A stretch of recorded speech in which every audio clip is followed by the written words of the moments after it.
When was the last time you felt happy? Gosh. That's a tough question. I don't know, really. I mean, I've been struggling for a long time.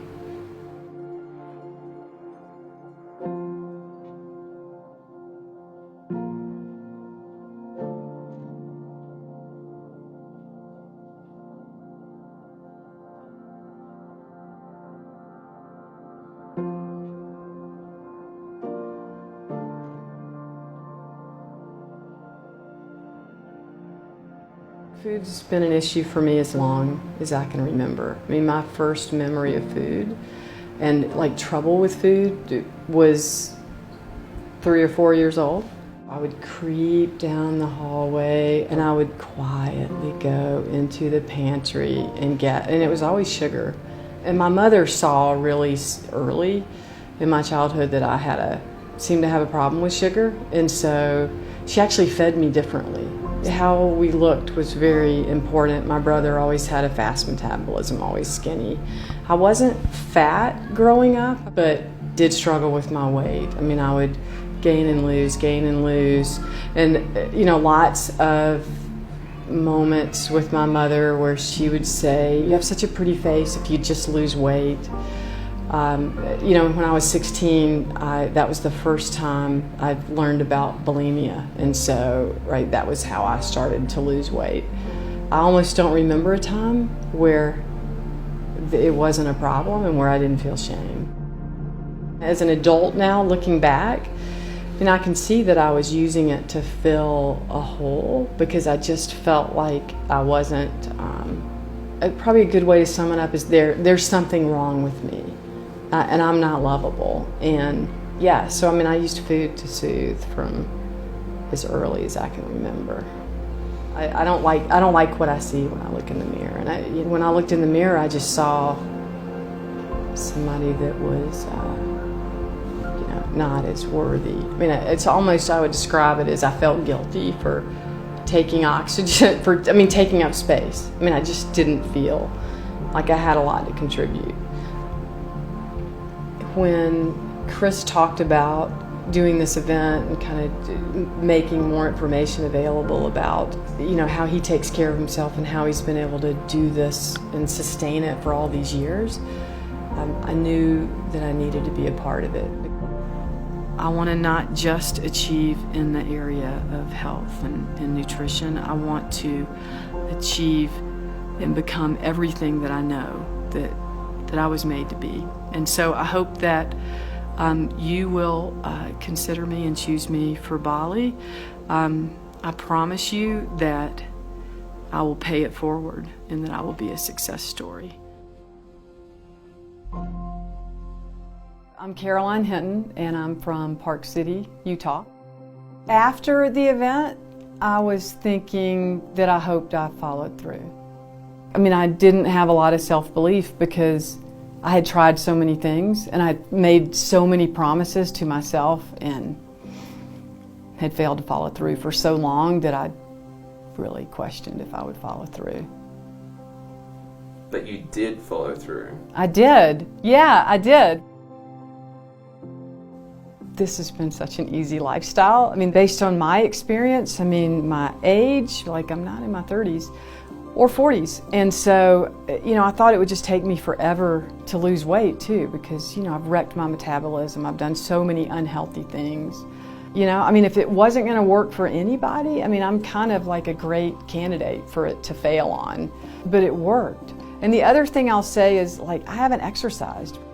45 pounds is a lot, and it came off. Oh yeah, I do feel younger. When I look at the video that I sent to Chris, my face was, oh my gosh, my face was so puffy. I think I look at least 10 years younger, and I certainly feel at least 10 years younger. The way that I was living, it was aging me quickly too. The aches, the pains, the physical decline, the cognitive decline, and it wasn't going to get better. Now I feel like I can accomplish the things that I say are really important. So yeah, so I expect to be around for a long time, and so which gives me lots of time to to see what else is out there.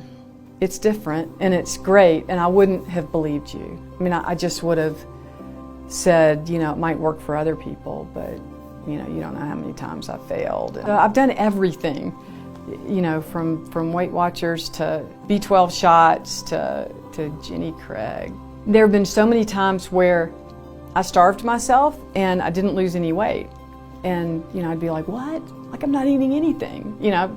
Every program. If I thought about how much money I've spent trying to lose weight, I wouldn't be surprised if it was in the $100,000 range over the last 30 years. Yeah, it's still kind of hard to believe, you know, that, I mean, I'm not dating right now. My kids are at an age where they really need more of my attention, and, you know, most 14-year-old boys aren't that keen on, you know, a new man showing up, especially less than a year after their father died. But, right, people that I've dealt with on a routine basis treat me differently now. And, you know, I've had a few people really, you know, continuously ask me out, and I probably just need to say no, but you know, I'm not used to the attention, and so, yeah, I'm way happier than I was in Bali. And I have some belief in myself that I didn't then. I mean, I don't feel like I need to walk in the room and look at my feet. Now, am I super social? No.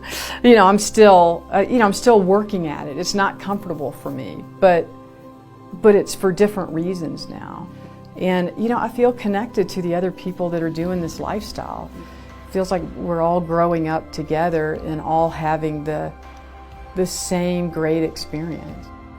When I look in the mirror now, it's a lot more pleasant than when I looked in the mirror before. Not that I don't still see flaws, but I don't feel guilty for taking space up.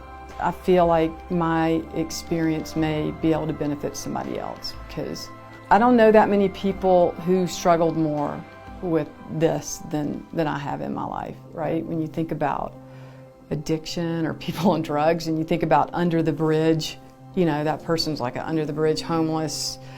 Like, that's kind of the way I was with food. I mean, I tried so many things in both directions to control it. And, you know, the net sum of all that was that I was out of control overeating. And this has been the first time for any extended period of time that hasn't been an issue. I mean, this lifestyle, I'm satisfied. And that word didn't fit in my vocabulary. If they're like me, right, what I would say to myself at that point, I mean, I would have to be honest with myself that what I've been doing hasn't worked. I mean, I've exhausted everything that I know, and I haven't been able to get myself to adhere to anything. I've got to do something different. I mean, in my experiences, this works. And so, take a chance. I mean, because the alternative for me was to just keep getting fatter and to keep barely surviving. If I kept going in the direction that I was going, I mean, I'd pretty much proven to myself I didn't have the answer, and I was starting to believe that it just wasn't possible, right? I was going to be one of those people at 60 that look like they're 90 and, you know, using a walker. But that wasn't what I wanted, and so I chose to believe one more time. I mean, if I can do this, because believe me, I got a big fat F on my report card for lifestyle. If I can do this, anybody can. I mean, I'm so grateful for Chris. He has believed in me, and, you know, every time that I've wanted to beat myself up because I thought I should be doing something differently or something more, or he has been there every time to say, I think you're doing great. From the outside looking in, I mean, there were things that I didn't follow through on. I mean, he had every reason to believe that I wouldn't follow through on this either, but he chose to believe in me instead, and that means a lot to me. I mean, I'm just so grateful to have learned about this lifestyle and to have found out that, yeah, actually I can do it and it works.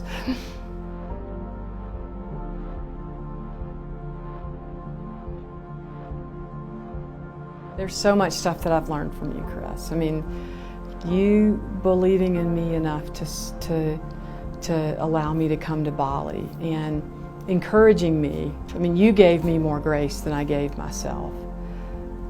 I mean, my life is forever changed.